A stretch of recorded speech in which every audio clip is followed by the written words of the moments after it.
Hello दोस्तों, कैसे हैं आप सब। आज हम बात करेंगे प्रश्न नंबर 5 की। कक्षा 10 13.1 प्रश्नमाला चल रही थी। पृष्ठीय क्षेत्रफल और आयतन की जो यूनिट है उसमें 13.1 प्रश्नावली का 5वां प्रश्न आज हम सोल्व करेंगे। चलिए, 5वां प्रश्न कहता है, एक घनाकार ब्लॉक के एक फलक को अंदर की ओर से काटकर अर्धगोलाकार गड्ढा इस प्रकार बनाया गया कि अर्धगोले का व्यास घन के एक किनारे के बराबर है। शेष बचे ठोस का पृष्ठीय क्षेत्रफल ज्ञात करिए। आप देख पा रहे हैं कि ये घन दे रखा है। इस घन के अंदर इसको यहाँ से अंदर से खोखला किया गया। क्या किया गया है? खोखला किया गया। इस प्रकार से खोखला कर दिया गया है। अब इसको खोखला करने के बाद में इसमें क्या होता है कि अब इसका जो शेष बचा हुआ है ठोस, उसका वक्र पृष्ठीय क्षेत्रफल, उसका पृष्ठीय क्षेत्रफल आपको ज्ञात करना है। तो घन की भुजा तो आपको ए सेमी दे रखी और गोले की त्रिज्या आर सेमी दे रखी है। तो अब आप घन का पृष्ठीय क्षेत्रफल ज्ञात कीजिए और एक आपको जो अर्धगोला दे रखा है उसका वक्र पृष्ठीय क्षेत्रफल भी आपको ज्ञात करना पड़ेगा। क्यों? इसमें देखिए, क्योंकि ये जो आप अंदर से आप इसकी जो खुदाई करेंगे तो ये भाग अंदर से खाली हो जाएगा, तो ये अर्धगोले रूप में बन जाएगा जैसे कटोरा होता है उसी प्रकार से। तो इसका भी तो आपको ज्ञात करना पड़ेगा और बाहर के जो ये पांचों भुजाएं हैं इसको भी तो आपको ज्ञात करना पड़ेगा। तो चलिए ज्ञात करके देखते हैं।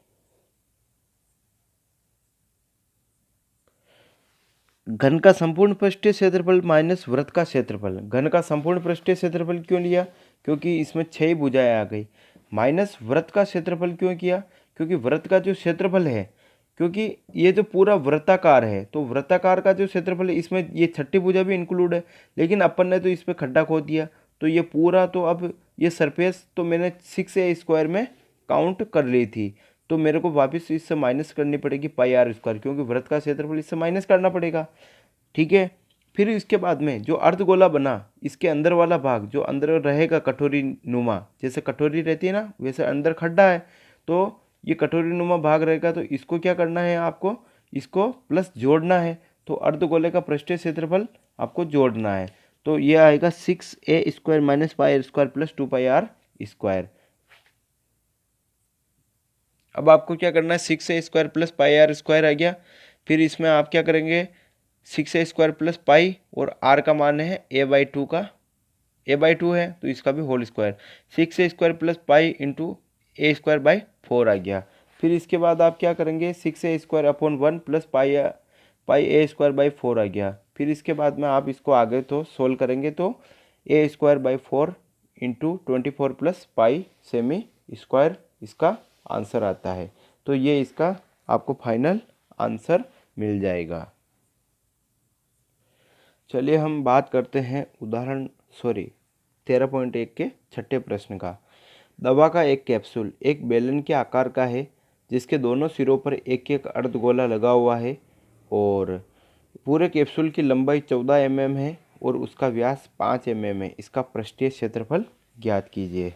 देखिए मैंने एक चित्र बना रखा है, अच्छा सुंदर सा। देखिए पूरा जैसे कैप्सूल होता है ना, अपने टेबलेट लेते हैं वैसा एक कैप्सूल बना रखा है। इसकी पूरी लंबाई आपको 14 mm दे रखी है और इसका जो व्यास दे रखा है वो 5 mm का। तो अब ये कह रहा है इसका संपूर्ण पृष्ठीय क्षेत्रफल, आप कैप्सूल का पृष्ठीय क्षेत्रफल ज्ञात कीजिए। आप क्या करेंगे? देखिए इधर भी अर्धगोला दिख रहा है और इधर भी अर्धगोला दिख रहा है, तो मैं क्या करूँगा कि दोनों अर्धगोले को और एक इस बेलन का, दोनों का अपन क्या करेंगे? क्षेत्रफल ज्ञात कर लेंगे तो मेरे को इस पूरे का ज्ञात हो जाएगा। तो देखिए यहाँ से 2.5 mm का व्यास दे रखा है तो इस अर्धगोले की त्रिज्या हो जाएगी 2.5 होगी। तो ये त्रिज्या यहाँ तक भी रहेगी, ये त्रिज्या यहाँ तक रहेगी 2.5 और इस इधर भी रहेगी 2.5 तक। तो आधा गोला ये और आधा गोला ये, जैसे ये दे रखा ना 2.5 का आधा इधर का हिस्सा बच गया ये वाला, और 2.5 ये वाला इसके हिस्सा बच गया। 2.5 मतलब पूरा व्यास कितना बच गया? 5 mm का। तो डायमीटर 5 सेमी दे रखा है, r बराबर 2.5 दे रखा है, h बराबर मेरे को 9 सेमी दे दिया जाएगा। क्यों? क्योंकि कैप्सूल की जो शेष लंबाई है 14 mm, उसमें से 2.5 सेमी तो इधर से हट गई अर्धगोले में और इधर के 2.5 सेमी सॉरी 2.5 mm इधर से गया, 2.5 mm इधर से गया, टोटल मिला के 5 mm तो अर्धगोलों में चला गया। तो बाकी जो बची 14 माइनस 5 9 mm वो ये बच गया। तो ये है कैप्सूल के, अर्थात जो आपके पास जो बेलन बचा है ना उसकी 9 mm आपको लंबाई दे दी गई है।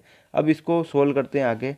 बेलन का पृष्ठीय क्षेत्रफल प्लस गोले का संपूर्ण पृष्ठीय क्षेत्रफल। तो देखिए बेलन का जो पृष्ठीय क्षेत्रफल होता है वो होता है 2πr/h और गोले का संपूर्ण पृष्ठीय क्षेत्रफल, देखिए दो गोले हैं तो दोनों को, एक गोले का 2πr² हो जाएगा अर्धगोले का, और दूसरे अर्धगोले का 2πr²। तो दोनों गोलों को जोड़ दूंगा मैं, जैसे यहाँ पे मैंने जोड़ रखा है, इसको आधे को और आधे को जोड़ दिया तो पूरा बना दिया। तो पूरे गोले का संपूर्ण पृष्ठीय क्षेत्रफल क्या होता है 4πr²। फिर मैं क्या करूँगा 2πr कॉमन लूँगा, h + 2r हो जाएगा।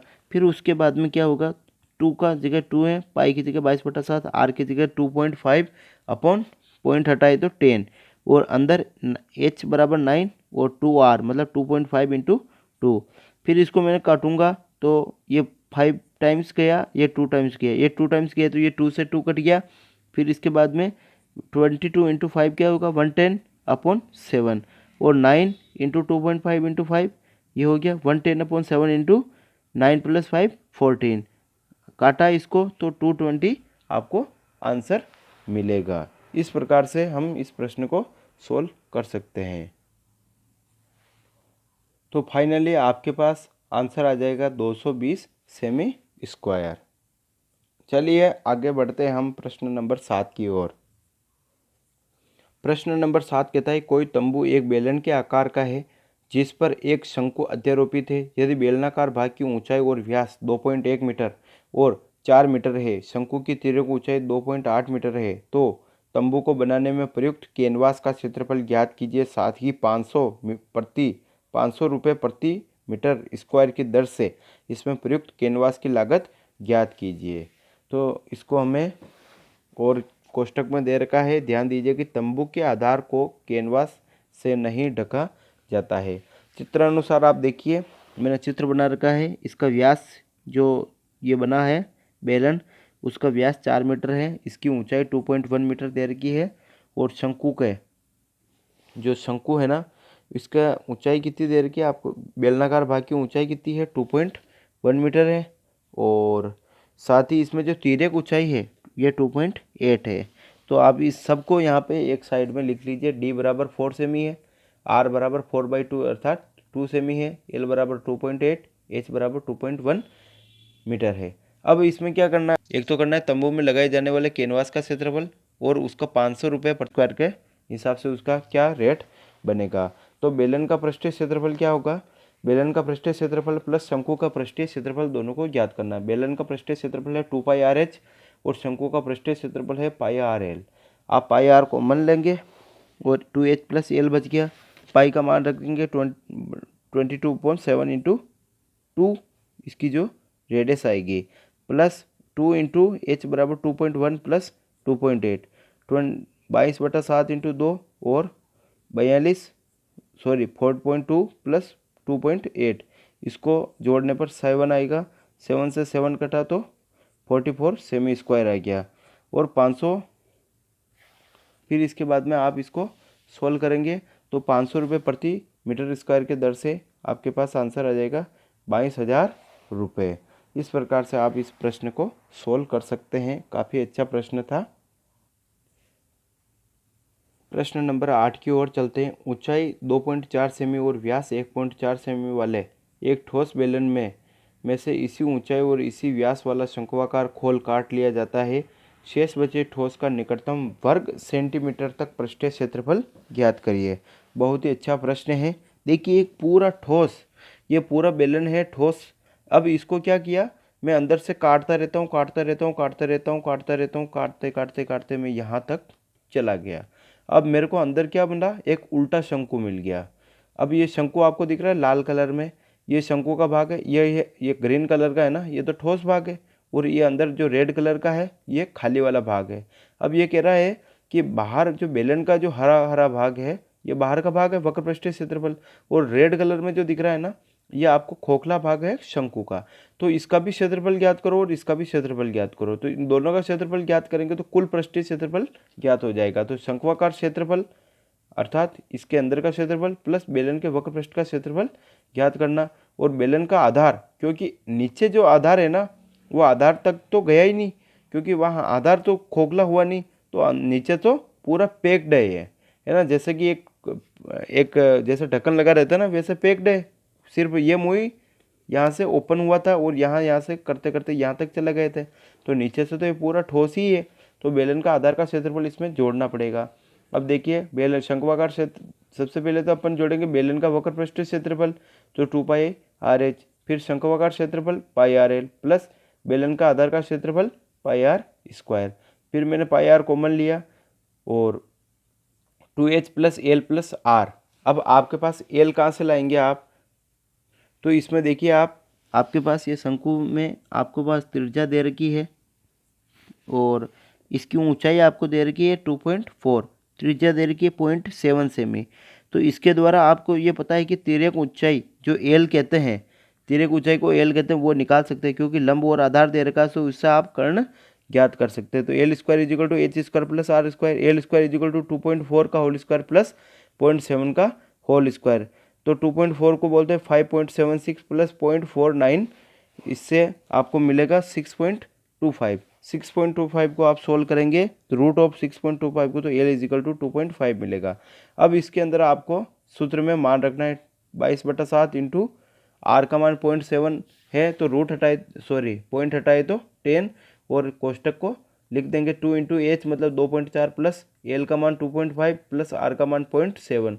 तो 22 इसको सोल्व करेंगे। सोल्व करते करते आपके पास क्या आ जाएगा 88.5 अर्थात 17.6 सेमी स्क्वायर आंसर आएगा। इसका मतलब है कि एक तो आपको खोखले भाग का जो शंक्वाकार क्षेत्र है उसको ज्ञात करो, फिर एक बाहर का जो ग्रीन भाग है उसको सोल्व करो, एक नीचे वाला भाग है उसको सोल्व करो। तीनों का सूत्र लिखने पर जोड़ने पर आपको इसका आंसर मिल जाएगा। चलिए 13.1 के अंतिम प्रश्न की ओर बढ़ते हैं और ये प्रश्न नंबर है 9। लकड़ी के एक ठोस बेलन के प्रत्येक सिरे पर एक अर्धगोला खोदकर निकालते हुए इस वस्तु बनाई गई है जैसा कि आकृति में आपको दर्शाया गया है। यदि बेलन की ऊंचाई 10 सेमी है और आधार की त्रिज्या 3.5 सेमी है तो इस वस्तु का संपूर्ण पृष्ठीय क्षेत्रफल ज्ञात करिए। जैसे कि आपको ये बताया गया है, एक बेलन था ठोस, उसको ऊपर से भी खोद दिया और नीचे से भी इसको खोद दिया। तो खोदने पर आपने ऊपर से भी अर्धगोला बना दिया, नीचे से भी अर्धगोला बना दिया है। अब इसमें आप क्या करेंगे, आपको जो दे रखा है h = 10 सेमी, r = 3.5 सेमी। तो आपको क्या दोनों बेलन को अर्धगोला के रूप में दोनों ओर खोदने पर क्या होता है, ज्ञात करते हुए शेष बचे हुए भाग का पृष्ठीय क्षेत्रफल ज्ञात करना है। मतलब इधर भी खोखला भाग बन गया, इधर भी खोखला भाग बन गया और बीच का भाग तो एज इट इज रहेगा ही। तो ये लाल कलर का भाग है, इसका वक्र पृष्ठीय क्षेत्रफल ज्ञात करो। और एक अर्धगोला ये और एक अर्धगोला ये, दोनों का आपको क्या करना है, वक्र पृष्ठीय क्षेत्रफल ज्ञात करना है। तो दोनों अर्धगोलों का आकृतियों का क्षेत्रफल ज्ञात करना, बेलन का वक्र पृष्ठीय क्षेत्रफल आपको ज्ञात करना है। तो क्या करेंगे आप, देखिए दोनों अर्धगोलाकार है तो एक अर्धगोले का क्षेत्र वक्र पृष्ठीय क्षेत्रफल क्या होता है 2πr²। तो दो है, एक ये है एक ये है, तो दोनों मिलाकर क्या आ जाएंगे 4πr², अर्थात आधा और आधा मिलकर एक बन जाएगा तो 4πr² हो जाएगा। फिर बेलन का वक्र पृष्ठीय क्षेत्रफल होता है 2πrh। अब 2πrh प्लस πr² दोनों को जोड़ देंगे, 2πrh और πr 4πr², 2πr कॉमन निकला, h + 2r बच गया। फिर इसके बाद में 2 की जगह 2 लिखा, पाई की जगह 22/7, r की जगह 3.5/10 लिखा, पॉइंट हटाए तो 10 आ गया। फिर इसको सोल्व आउट किया और इसको h = 10 सेमी प्लस 2 × r = 3.5। फिर इसको सोल्व आउट करने पर 22 बच गया बाहर और कोष्टक के अंदर 10 + 7 बच गया 22 और कोष्टक में बच गया 17। फिर इसको सोल्व करने पर 374 आपको आंसर प्राप्त होगा, जो इसका पृष्ठीय क्षेत्रफल दोनों का और एक बेलन का दोनों को मिलाकर आपके पास प्राप्त हो जाएगा। इस प्रकार से आप इन प्रश्नों को सोल्व कर सकते हैं।